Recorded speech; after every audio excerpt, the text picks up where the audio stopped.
Ang pinakamahal na gitara na nabili sa kasaysayan ay isang acoustic, ngunit hindi lang basta pang acoustic, ito ay ang 1959 Martin D18E na gitara ni Kurt Cobain na nagkakahalaga ng $6,010,000.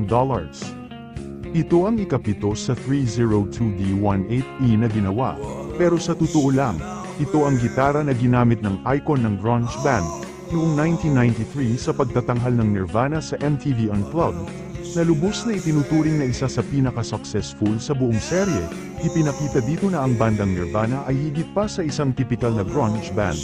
dahil ipinakita na ang banda ay maaaring maging kasing bangis, at nagpabago sa settings ng acoustic, kagaya ng kanilang performance sa mga live concert. Binili ito sa auction ni Peter Friedman, ang Australian founder ng Rode Microphones, noong 2020 pa, para sa kanyang sariling personal na koleksyon. Ang gitara na ito